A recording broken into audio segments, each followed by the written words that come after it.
que o patrão lá do norte manda, note que eles só desmontaram as embaixadas no Caribe, né, que são a área de maior importância para os Estados Unidos. Incomodava muito a presença do Brasil no Caribe, né? Fecharam 5 embaixadas ali.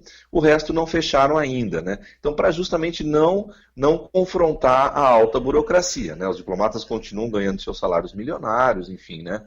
E assim por diante, né? E com isso você, evidentemente, diminui muito, né, a área de atrito com esse autoestamento do Estado, né? Sim. Ou seja, eles vão atuando no varejo de uma forma, quer dizer, no atacado de uma forma violenta, educação, cultura, saúde, meio ambiente, mas lá em cima procuram manter assim como se fosse uma espécie de casta. Exatamente. Aliás, eu acho que o tema é muito bom e aproveitando a viagem à Índia, né? Eu sempre questiono, a gente fala do Brasil numa sociedade de classe, na verdade é uma sociedade de castas, né? Lógico que a nossa oligarquia não tem interesse em fazer essa metáfora, mas evidentemente é uma sociedade de castas, porque aqui as classes sociais têm cor. Ora, quando as classes sociais têm cor, você está falando de castas, né? É bem o caso do Brasil, né? Bem o caso do Brasil, mas a longo assim, pelo menos na visão otimista, porque a gente sabe, por exemplo, que a economia mundial está num momento meio estranho, de parada, né? Agora tem esse vírus lá da China que parece que está dando uma travada básica aí no sistema. As Na medida em bolsas que a gente. caindo, quer dizer, essa mistura toda nos ajuda um pouco, Milton. Não ajuda em nada. Na medida em que. Tem um artigo do André Barrocal na Carta Capital, em que ele fala, eu já tinha usado esse termo também, de uma brasilização do mundo, ou seja, né, uma concentração de renda brutal. Na medida em que você tem uma concentração de renda brutal, isso é fácil de entender, evidentemente que você não tem mais um mercado de consumo, não é? Esse mercado de consumo vai se restringindo, você vai tendo uma crise de superprodução, não é? Que é o que nós temos nesse momento. Não é? Você tem inclusive de alimentos, você tem uma produção de alimento muito superior às necessidades. Por outro lado, você tem quase 1 bilhão de pessoas passando fome porque elas não têm acesso a esse alimento, elas não têm uma renda mínima para ter acesso a esse alimento, né? Então, enfim, a gente está tendo um curto-circuito, evidentemente, né? Quer dizer, uma concentração de renda que não para de crescer na mão de uma minoria que hoje já tem mais do que os outros 99%, né? É uma situação que o mundo nunca enfrentou, né? Enfim, e aí você tem exatamente uma crise de superprodução, na verdade, né? E as indústrias vão começar a parar, e cada vez mais, porque não tem para quem vender, as pessoas não têm condições. Você pega mesmo o plano de saúde no Brasil, né?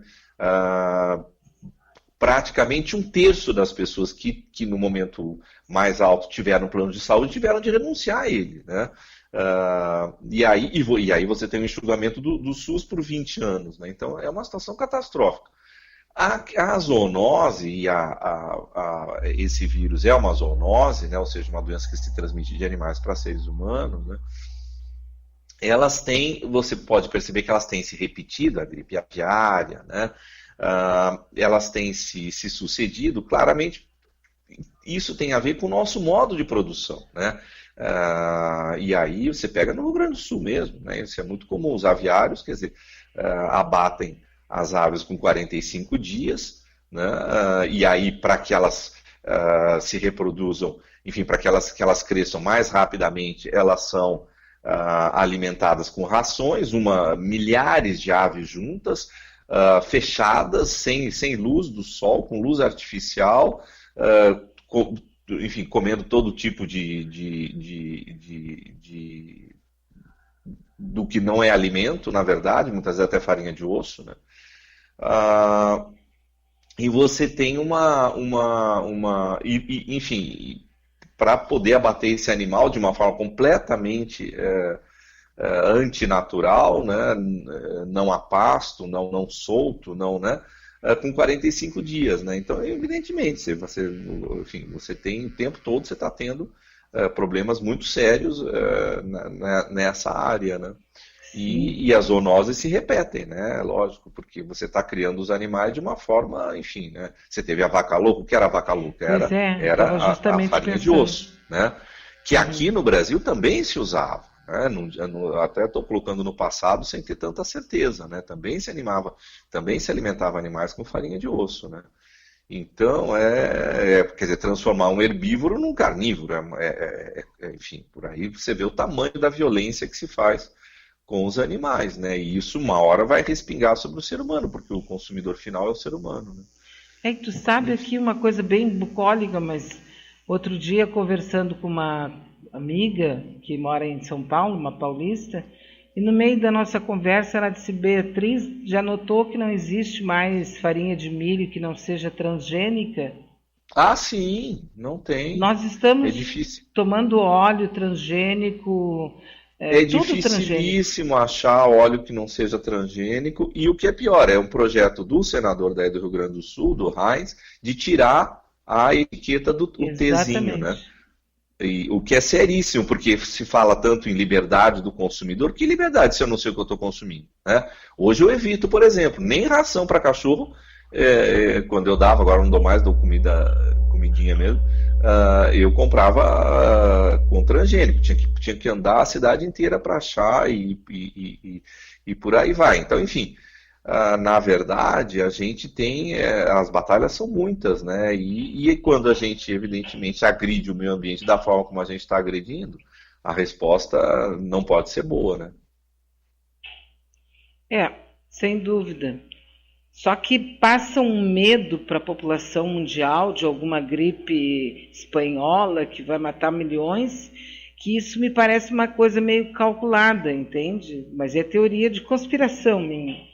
Olha, na verdade, assim, não dá para dizer que porque as pessoas, porque assim, isso também são armas de guerra, né? Então esses vírus também são mantidos em laboratório, né?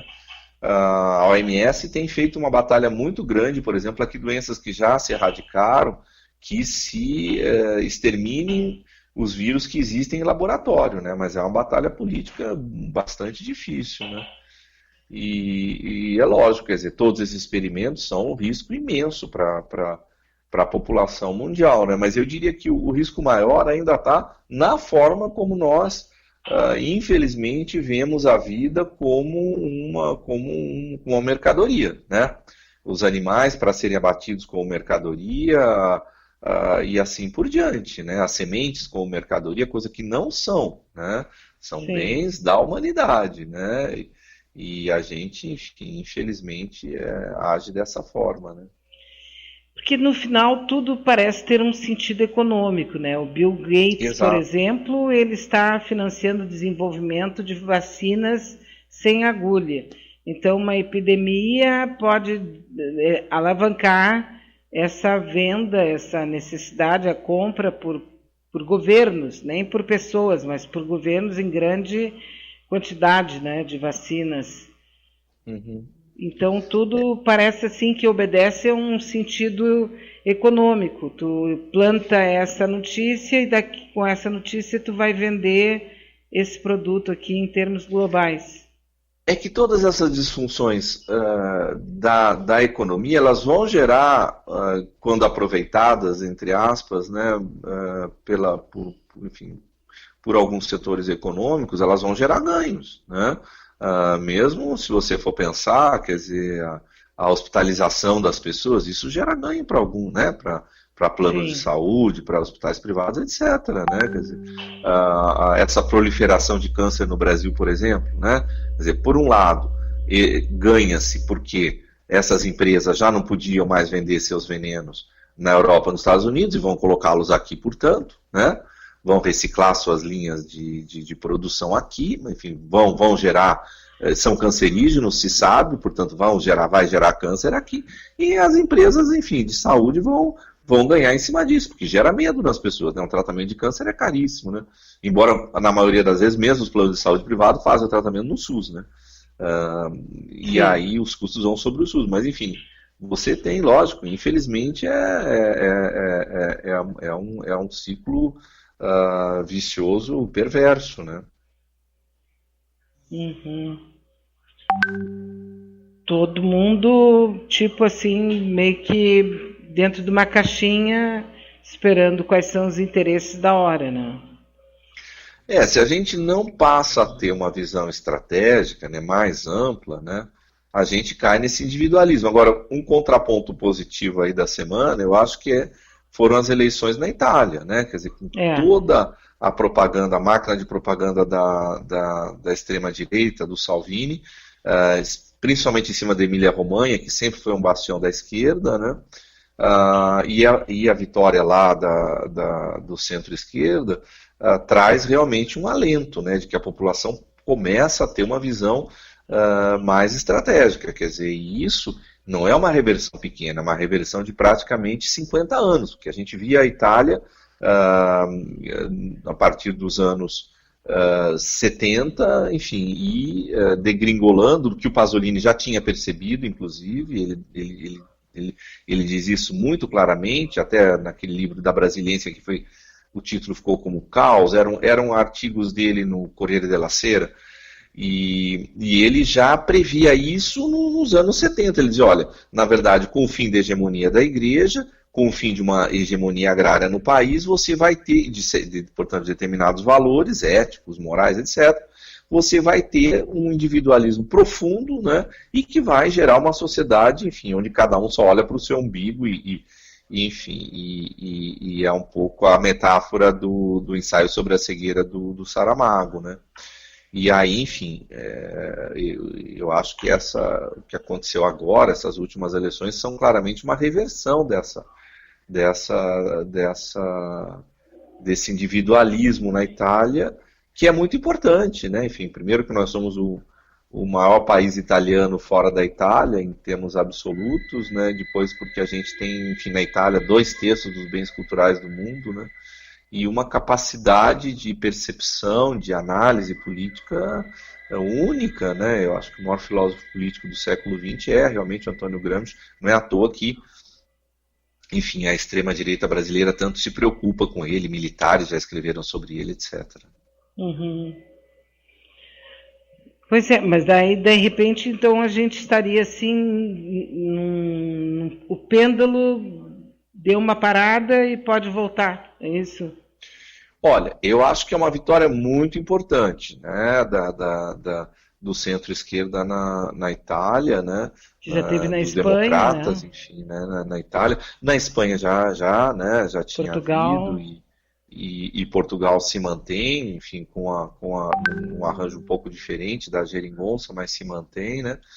E o que eu acho que é importante no caso de Portugal, a quantidade de mulheres no parlamento, né, muito impressionante, né, e muito ativas, né, então eu acho que isso realmente é um dado muito importante para o Brasil, né, e eu acho que é isso, quer dizer, neste momento aqui no Brasil, a gente buscar também estar atento a esses temas, né, questões de gênero, né, o presidente argentino Alberto Fernandes acaba de recriar o Ministério da Mulher e de Gêneros, né? Muito interessante, né? Então, enfim, acho que a gente tem, aliás, a Argentina já nesse primeiro mês de governo, enfim, tomou ações super importantes esse novo governo, né? Então, enfim, eu acho que a gente tem tentando justamente, quer dizer, criar uma base, né, de uma sociedade, ampliar a base de consumo da sociedade, né? Dar condições de consumo para as pessoas, né? Congelou trens e metrôs, né? Congelou tarifas de gás e luz, diminuiu em 8% os preços dos medicamentos, né? Então isso vai dar uma aquecida na economia argentina, né? Isso é muito importante. Sim, de repente a gente começar a olhar com um olhar mais para aquilo de bom que está acontecendo, porque nós estamos tão deprimidos que a gente só busca ver o quanto nós estamos ferrados, né? Olhando assim do ponto de vista. Mas a gente tem eleições esse ano, né? Eu acho que aí, o caso de Porto Alegre, por exemplo, parece super interessante, né? Aí com a esquerda se unindo em torno da Manuela, né? Eu acho que tem coisas muito interessantes. Essa notícia também dessa semana da Gleisi Hoffmann de que o candidato à presidência da esquerda poderia ser o Flávio Dino, e o Lula, enfim, apoiaria essa ideia, né? Então eu acho que tem coisas novas, muito interessantes, assim, né? e sinais de que a gente está aprendendo com os outros países, né? E que, enfim, não é